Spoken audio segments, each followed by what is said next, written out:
રાજ્યના 9 જિલ્લામાં ગરમીને લઈને રેડ એલર્ટ આપવામાં આવ્યું છે, જેમાં કચ્છ છે, મોરબી જિલ્લો છે, રાજકોટમાં ગરમીનું રેડ એલર્ટ અપાયું છે. તો અમદાવાદ અને ગાંધીનગરમાં પણ ગરમીનું રેડ એલર્ટ આપવામાં આવ્યું. પોરબંદર અને જૂનાગઢમાં ગરમીનું રેડ એલર્ટ અપાયું છે, જ્યારે સુરત અને સુરેન્દ્રનગરમાં પણ ગરમીનું રેડ એલર્ટ આપવામાં આવ્યું છે. રાજ્યમાં ગરમીને લઈને હવામાન વિભાગે એલર્ટ આપ્યું છે. તો સિવિયર હીટવેવના કારણે આ રેડ એલર્ટ અપાયું. આજે અમદાવાદ સહિત 9 જિલ્લામાં રેડ એલર્ટ આપવામાં આવ્યું છે. કચ્છ જિલ્લામાં, ગાંધીનગર જિલ્લામાં, જૂનાગઢ જિલ્લો, પોરબંદર, મોરબી, રાજકોટ અને સુરતમાં પણ આજે વધુ ગરમી પડશે. ઘરની બહાર નીકળશો તો ગરમીમાં શેકાઈ જશો.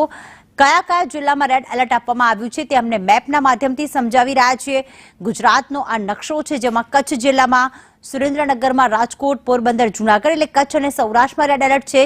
તો આ તરફ અમદાવાદ, મોરબી, ગાંધીનગરમાં પણ આજે રેડ એલર્ટ આપવામાં આવ્યું છે. એટલે કે ગરમી 40 ડિગ્રીને પણ પાર થઈ શકે છે. ગઈકાલે કેટલાક જિલ્લાઓમાં યલો એલર્ટ હતું, પણ અત્યારે માર્ચ મહિનો હજી ચાલી રહ્યો છે અને એપ્રિલ અને મે જેવી ગરમી અત્યારે ગુજરાતમાં પડી રહી છે. એમાં પણ ખાસ આ 9 જિલ્લામાં આજે રેડ એલર્ટ આપવામાં આવ્યું છે.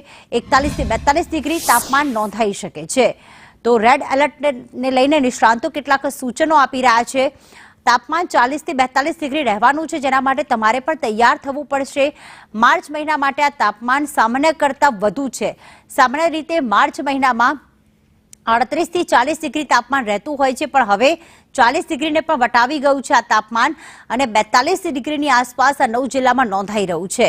અંગ દરજાડતી ગરમી હોવાના કારણે અત્યારે કેટલાક જે છે સૂચન આપવામાં આવ્યા છે કે વધુમાં વધુ પાણી પીવું જોઈએ, ORSનું પ્રમાણ પણ વધુ રાખવું જોઈએ.